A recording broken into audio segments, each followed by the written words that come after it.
History is filled with tales of epic battles and lengthy wars, where nations clashed for years, even decades. But what about the shortest war ever fought? A conflict so brief it almost seems like a historical anomaly. Believe it or not, there was a war that lasted a mere 38 minutes. Yes, you heard that right, just 38 minutes.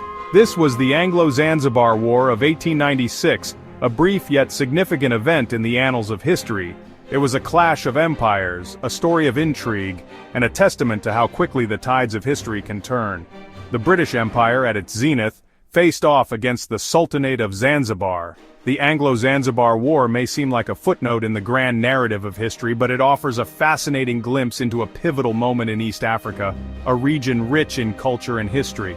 It was a time when the old world was giving way to the new, with colonial powers vying for control and influence. And the balance of power was shifting dramatically, altering the course of nations and peoples. Our story takes us to the shores of Zanzibar, a beautiful island with a complex and storied past.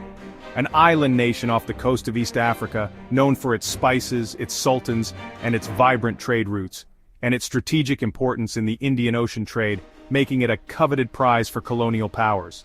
To understand this fleeting conflict, we need to meet some of the key players who shaped its outcome. First, there's Sultan Hamad bin Thuwaini, a ruler friendly to the British whose reign was marked by relative peace.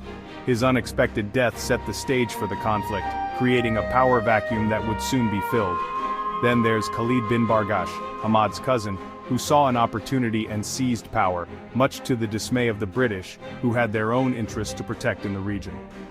Representing British interests is Vice Admiral Sir Harry Rawson, a seasoned naval officer tasked with maintaining order in the region. Ready to act decisively.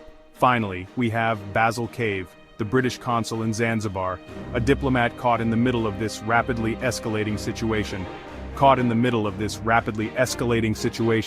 trying to navigate the turbulent waters of diplomacy.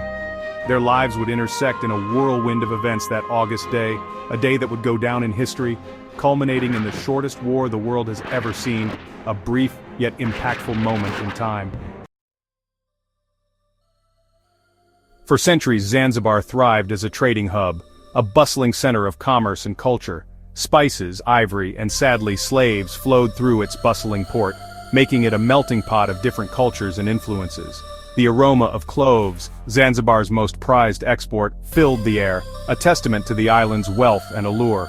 The clove trade brought immense prosperity to the region. The sultans of Zanzibar, descended from Omani rulers, held sway over this prosperous land, ruling with a blend of tradition and strategic acumen. However, Zanzibar's strategic location in the Indian Ocean attracted the attention of European powers, particularly Great Britain, who saw its potential for controlling trade routes. The British, eager to control the trade routes and suppress the slave trade, gradually increased their influence over the island, establishing a significant presence. By the late 19th century, Zanzibar, though technically independent, was firmly under British protection, a status that shaped its political landscape. This arrangement suited Sultan Hamad bin Thuwaini, who ascended to the throne in 1893, navigating the complex relationship with the British. Hamad, a pro-British ruler, cooperated with the British, allowing them to establish a consulate in Zanzibar and even assisting in their efforts to abolish the slave trade, which had long been a dark part of the island's history. His reign, however, was tragically cut short in 1896, when he died suddenly at the age of 40, leaving the island in a state of uncertainty. The circumstances surrounding Hamad's death were shrouded in suspicion, with many questioning the official accounts. Rumors spread like wildfire through the narrow streets of Zanzibar town, fueling speculation and intrigue. Many believed that Hamad's ambitious cousin, Khalid bin Bargash, had a hand in his demise, driven by his desire for power. Khalid, known for his anti-British sentiments, wasted no time in seizing power, proclaiming himself sultan in a bold and defiant move. This audacious move shocked the British and set the stage for a dramatic confrontation, one that would alter the course of Zanzibar's history. The news of Sultan Hamad's death reached the British consulate in Zanzibar, a grand building with wide verandas overlooking the harbor. The consulate was a hub of activity, with diplomats and officials constantly coming and going, discussing the latest developments in the region. Basil Cave, the British consul, was a man accustomed to the complexities of Zanzibari politics. He had spent years navigating the intricate web of alliances and rivalries that defined the island's political landscape. He knew Khalid bin Bargash well, and he had no illusions about the man's ambitions or his disdain for British influence. Khalid was a formidable figure, determined to assert his authority and challenge the status quo. Cave immediately contacted the senior British naval officer in the region, Vice Admiral Sir Harry Rawson. He knew that swift and decisive action was necessary to maintain British control. A seasoned veteran with a reputation for decisiveness, Rawson was aboard his flagship, HMS St. George, anchored off the coast of Zanzibar. The ship was a symbol of British naval power and authority in the region. He received Cave's urgent message with growing concern. The death of Sultan Hamad had created a power vacuum, and the situation was rapidly deteriorating. The situation in Zanzibar was volatile, and Rawson knew that decisive action was needed to prevent further instability. He began to formulate a plan to address the crisis. Meanwhile, in the ornate palace in Zanzibar town, Khalid bin Bargash was consolidating his power. He was determined to seize the throne and establish his rule.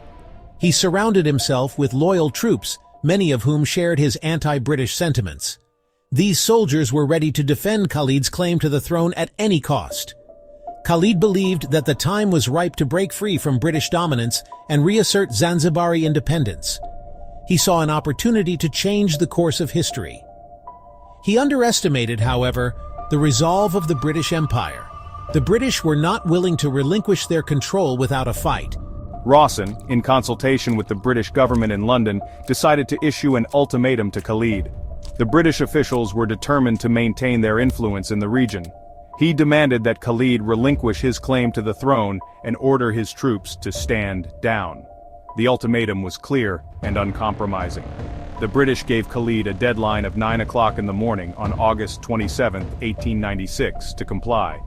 The clock was ticking, and the tension was palpable. Failure to do so, Rawson warned, would result in the use of force. The stage was set for a dramatic confrontation that would determine the future of Zanzibar. I believed we could stand our ground. The British had underestimated us before. Sultan Khalid's decision to resist was bold, yet perhaps reckless. He was well aware of the British naval power, but he chose to gamble on his people's resilience and bravery. The British ultimatum was clear and stern. They hoped to end the conflict swiftly, with minimal damage and loss of life. We issued an ultimatum to the Sultan. He had until 9 a.m. to surrender and avoid bloodshed. We fought bravely, but the British firepower was overwhelming. The war lasted less than an hour, and we were left to pick up the pieces.